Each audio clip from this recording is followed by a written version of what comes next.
ओम गणेशाय नमः। ओम नमः शिवाय। मैं निखिल ज्योतिषाचार्य आप सभी का मेरे चैनल पर पुनः स्वागत करता हूं। आशा करता हूं कि आप सभी स्वस्थ होंगे। महादेव की कृपा आप सभी पर सदैव बनी रहे।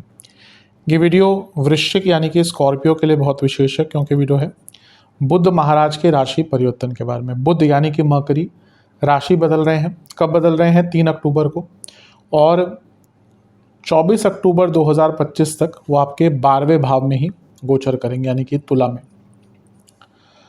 बुध बहुत विशेष ग्रह हैं। जब हम ज्योतिष की बात करते हैं तो बुध को राजकुमार की उपाधि दी गई है।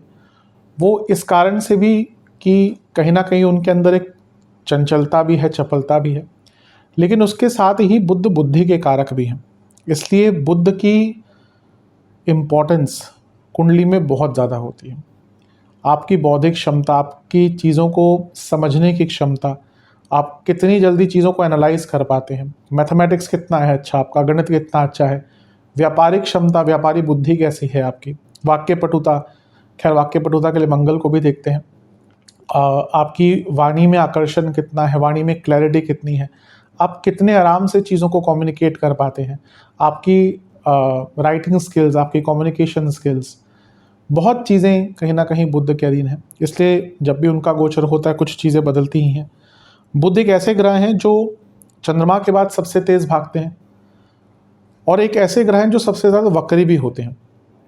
इसलिए मैं बता रहा हूँ क्योंकि अभी जो है बुध की स्पीड थोड़ा थोड़ा कम होना शुरू हो जाएगी, क्योंकि नवंबर में वो वक्री होने वाले हैं, और करीबन 3 से 4 बार हर साल में वक्री होते ही हैं।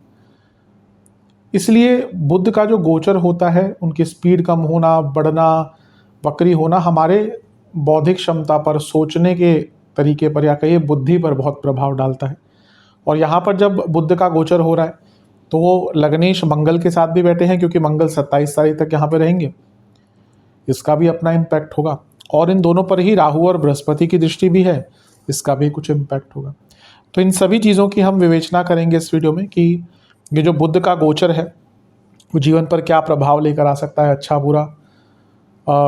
यदि आपकी लग्न राशि या चंद्र राशि वृश्चिक है, दोनों ही गाइडेंस के लिए राशिफल को देख सकते हैं। जहाँ से आपको ज़्यादा सूट और रिलेट करता है वहाँ से देखिए। व्यक्तिगत तौर पे मेरा मानना है लग्न से देखेंगे तो अच्छा, इनकेस नहीं पता है तो अपनी चंद्र राशि से भी इसको देख सकते हैं। शुरू करते हैं। 12वें घर के जो बुध हैं वो मिश्रित प्रभाव देने वाले ग्रह बताए गए हैं। अच्छी चीज़ें ये होती हैं 12वें घर के बुध की कि शास्त्रों ने कहा है कि ऐसा व्यक्ति संग्राम में विजय प्राप्त करता है। आज के टाइम में अगर देखें तो 6 से 7 भाव है, यानी कि अगर आपका कोई लीगल प्रॉब्लम या कोई कंपटीशन या कोई दुश्मन लीगली या अदरवाइज कंपटीशन के हिसाब से वो आपको तंग कर रहा था, कोई लीगल एस्पेक्ट तंग कर रहा था, तो उसमें विजय प्राप्त करने के लिए बहुत अच्छा है। 12वें घर का जो बुध है वो बहुत प्रैक्टिकल माइंड वाला व्यक्ति होता है। वो किसी भी प्रकार से धन अर्जित कर लेता है।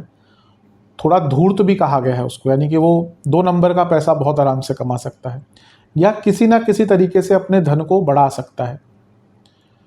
इसके साथ ही 12वें घर का जो बुध है वो हर पक्ष में जहाँ पर कंपटीशन आता है उसमें विजय प्राप्त कराने के लिए अच्छा माना गया है। तो ये सारी चीज़ें हैं जो बुध के 12वें घर के में आने को का एक अच्छा पक्ष दिखाती है। लेकिन जब 12वें घर में बुध गोचर करते हैं तो पहला व्यक्ति का ध्यान बहुत भंग रहता है, क्योंकि बुध क्या है? बुद्धि के कारक, और 12वां भाव क्या है? व्यय स्थान है। तो कहीं ना कहीं बुद्धि जो है वो गलत जगह पर भागेगी, तो अपने बुद्धि पर नियंत्रण आपको बहुत रखना पड़ेगा। इसके साथ ही जो 12वें घर के बुध होते हैं वो बहुत ज़्यादा खर्चा करवाते हैं, यानी कि व्यक्ति बेफिजूल की चीज़ों पर बहुत खर्चा करता है। स्पेशली अगर उसके पास पैसा ज़्यादा होता है या नहीं भी होता, कई बार तो ये भी देखा गया 12वें घर के बुध अगर गोचर करे और व्यक्ति को कुछ पसंद आ गया, क्योंकि 6 से 7 भाव है, वो व्यक्ति अचानक से लोन भी अप्लाई कर देता है। आज की डेट में तो छोटे मोटे लोन तो आपको बहुत आराम से मिल जाते हैं। ऑनलाइन भी कई ऐप्स हैं, इवन बैंक्स वगैरह जो छोटे लोन्स होते हैं तो बहुत आराम से दे देते हैं। डिपेंड करता है कि आप कितना ITR वगैरह कैसे भरते हैं, आपका हिस्ट्री क्या है। तो यहाँ पे ना वो उस अनावश्यक खर्चों से बचिएगा। वो जो इम्पल्सिवली आपके मन में आएगा ना कि यहाँ पे पैसा डाल दूँ, ये खरीद लूँ, ये महंगा फ़ोन ले लूँ, ये गाड़ी ले लूँ, पहले सोचिए समझिए कि क्या आपको उसकी आवश्यकता है। क्योंकि हो सकता है इस 20 दिन बाद आपको लगे कि मुझे उसकी आवश्यकता ही नहीं है, मैं थोड़ा सा और वेट कर सकता हूँ। इसलिए अचानक से कोई लोन, अचानक से कोई ऋण या अचानक से कोई बहुत बड़ा खर्चा करने से बचिएगा, स्पेशली अगर वो आपके जीवन में नेसेसिटी ना आए। नेसेसिटी और डिज़ायर में फ़र्क होता है। अगर नेसेसिटी है तो अलग चीज़ है, लेकिन अगर डिज़ायर है और आपका पास पैसा लिमिटेड है तो मैं कहूँगा थोड़ा सा संभल कर ही अपने धन को खर्च कीजिएगा। इसके साथ ही जैसे मैंने कहा ना कि बहुत ज़्यादा ध्यान भटकता है।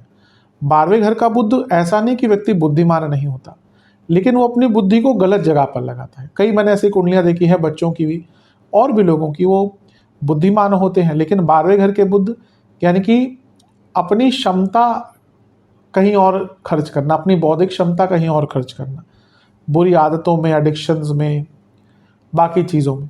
तो यहाँ पे थोड़ा सा अपनी बौद्धिक क्षमता को नियंत्रित रखिएगा। अदरवाइज तो जैसे मैंने कहा कि लीगल एस्पेक्ट्स में, कंपटीशन में अच्छा ही प्रभाव देगा। अगर हम बुध की बात करें तो आपके लाभेश हैं और आपके अष्टमेश हैं। लाभेश 12वें घर में है और लग्नेश के साथ बैठे हैं, और 12वें घर में उनका होना यानी कि विदेश से धन। तो अगर आप विदेश से संबंधित काम करते हैं, जॉब या बिजनेस, तो आपको बहुत बड़े लाभ का यहाँ पर एक मौका मिल सकता है। इसके साथ ही यहाँ पर जो बुध हैं वो आपके अष्टम के स्वामी हैं और मंगल आपके छठे घर के स्वामी। तो दो विपरीत राजयोग बन रहे हैं 12वें घर में। अत्यंत शुभ है, अत्यंत शुभ। कारण क्या है कि 12वें घर में दो विपरीत राजयोग, जिसमें आपके लग्नेश खुद इन्वॉल्व है और अष्टमेश भी इन्वॉल्व है। पहला, अगर आप कोई बहुत बड़ा कदम उठाना चाहते हैं अपने जीवन में, वो करियर से संबंधित हो सकता है, बिजनेस से संबंधित हो सकता है, वो कदम यहाँ पर आप उठा सकते हैं। आप चाहते थे कि कोई बड़ा चेंज अपने लाइफस्टाइल में लाएं, वो कदम यहाँ पे आप उठा सकते हैं, तो एक बहुत अच्छी चीज़ है। और छठा और अष्टम का स्वामी 12वें घर में और मंगल भी यहाँ पर है। अगर आपका पैतृक संपत्ति या अदरवाइज कोई संपत्ति से संबंधित लीगल कार्य अटक रहा था, वो यहाँ पर पूर्ण हो सकता है। अष्टमेश मंगल के साथ 12वें घर में, अगर आप कोई अपनी पैतृक संपत्ति बेचना चाहते हैं तो बहुत अच्छा है। और मंगल प्रॉपर्टी के कारक 12वें घर में, और यहाँ पे वो चौथे से पंचम यानी कि जो प्रॉपर्टी से त्रिकोण भाव के स्वामी के साथ बैठे हैं वे स्थान में। अगर और दो विपरीत राजयोग बन रहे हैं, ये भी मत भूलिएगा। अगर बहुत टाइम से आप कोई प्रॉपर्टी अपनी बेचना चाहते थे और वो प्रॉपर्टी आपकी नहीं बिक रही, ये 20-21 दिन का टाइम बहुत अच्छा है जब आपकी वो प्रॉपर्टी बिक जाएगी। हाँ, हो सकता है कि रेट आपको उतने ना मिले, लेकिन अगर आप उस सिचुएशन में हैं कि आप अपनी प्रॉपर्टी बेचना ही चाहते हैं, तो ये समय बहुत अच्छा दिख रहा है जहाँ पे आप अपनी प्रॉपर्टी आराम से बेच सकते हैं। छठे घर के स्वामी मंगल 12वें घर में है। ये पुनः कार्य क्षेत्र, क्योंकि छठा भाव अर्थ त्रिकोण होता है और वो विपरीत राजयोग बना रहे हैं और बुध के साथ बैठे हैं जो पुनः विपरीत राजयोग बना रहे हैं, यानी कि अपने कार्य क्षेत्र में भी जो प्रॉब्लम्स आ रही थी आप उनको सॉल्व कर पाएंगे। बुध लाभेश हैं और अष्टमेश हैं। इनका 12वें घर में जाना, विदेश से पैसा तो मैंने कहा ही, इसके साथ ही जिनका गुप्त धन का सोर्स है उनको भी लाभ मिलेगा।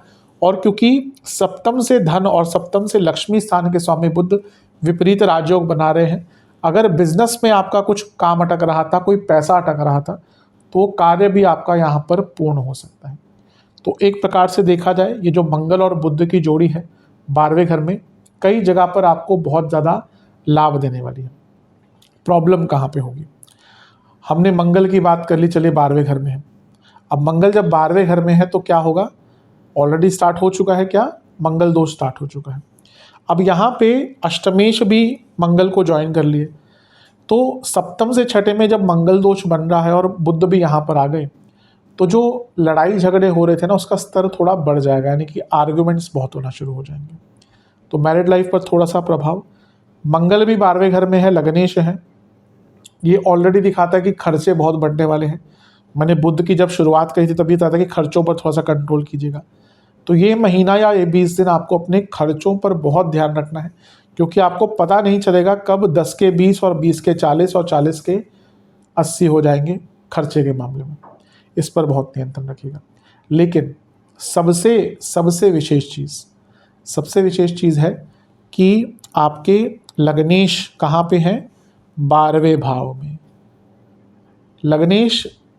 लग्नेश होने के साथ साथ कौन से भाव के स्वामी हैं? छठे भाव के। और किसके साथ बैठे हैं? बुध के साथ, जो क्या है? 8वें भाव के स्वामी। जो ये त्रिक भाव हैं, इसका संबंध बन गया, त्रिक भाव में ही बन रहा है और लग्नेश के साथ बन रहा है। ये अच्छा साइन नहीं है। किसके लिए? सेहत के लिए। पहला, अगर ऑलरेडी आपको कोई क्रॉनिक डिजीज है तो यहां पर दिक्कत और परेशानी बहुत बढ़ सकती है, बहुत ज़्यादा ध्यान देने की आवश्यकता है। दूसरा, मंगल क्योंकि लग्नेश है 12वें घर में और 6-8-12 का प्रभाव है, ये एक्सीडेंट्स की तरफ भी इशारा करता है कि आपका कोई एक्सीडेंट भी हो सकता है। और क्योंकि चौथे घर में बैठे राहु देख रहे हैं और अष्टम से बृहस्पति देख रहे हैं, अष्टम फिर से आ गया मिलन, चौथा भाव व्हीकुलर एक्सीडेंट्स, और ये बृहस्पति अष्टम से चौथे घर को भी देख रहे हैं। वृश्चिक लग्न वाले लोगों को इन 20-21 दिनों में बहुत संभल कर रहना है। इंजरीज और व्हीकुलर एक्सीडेंट्स के थोड़े से योग यहाँ पर बन रहे हैं। तो ऑलरेडी लग्नेश 12वें घर में है महीने के अंत तक, तो ये जो संभावना है ये बहुत ज़्यादा और बढ़ जाती है। तो इस चीज़ को लेकर केयरफुल रहिएगा। राहु और बृहस्पति की भी बात कर लेते हैं। राहु का प्रभाव चौथे घर से और लग्नेश 12वें घर में, ये फिर से विदेश से लाभ दिखाता है। और अगर आप विदेश में हैं और कोई प्रॉपर्टी बेचना चाहते हैं विदेश में ही, या फिर आप विदेश में रहकर अपना कोई इमिग्रेशन आदि का कार्य पूर्ण करना चाहते हैं, उसके लिए अच्छा है। और यहाँ पर बृहस्पति की दृष्टि भी है और बृहस्पति धनेश और लक्ष्मी स्थान के स्वामी हैं, अष्टम में बैठे हैं राहु के प्रभाव में। अगर आप 2 नंबर का काम करते हैं, अगर आपका गुप्त धन का कोई सोर्स है, यकीन मानिए ये स्वर्णिम काल होगा आपका।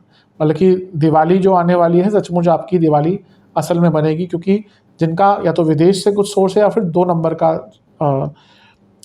गुप्त धन के सोर्स जिनके होते हैं, बहुत लोगों के होते हैं। मैं कभी बताता हूँ, जो असल पैसा है तो उन्हीं के पास है, और वो भी एक कला ही है, हर व्यक्ति नहीं कर सकता।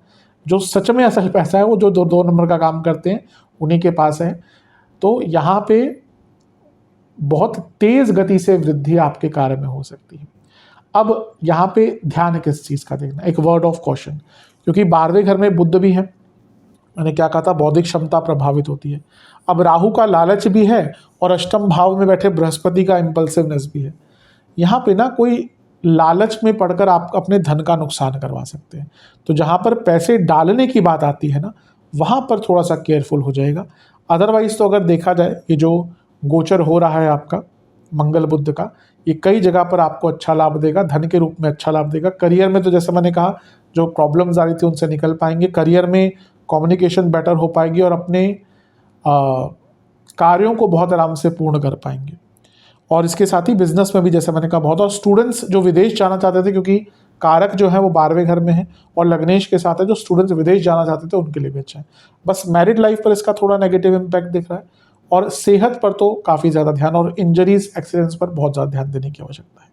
अगर सेहत पे थोड़ा सा और आए तो यहाँ पे आपको पैरों के रोग, स्किन डिसऑर्डर, लिवर की प्रॉब्लम, गॉल ब्लैडर से संबंधित प्रॉब्लम और प्राइवेट पार्ट से जुड़ी प्रॉब्लम्स तंग कर सकती है। बॉडी में बहुत हाई इन्फ्लेमेशन रह सकता है।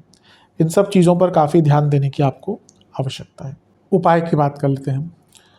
सबसे पहले आपको गणेश जी को दुर्वा अर्पण करने हैं, लड्डुओं का भोग लगाना है और इलायची युक्त खीर का भोग लगाना है।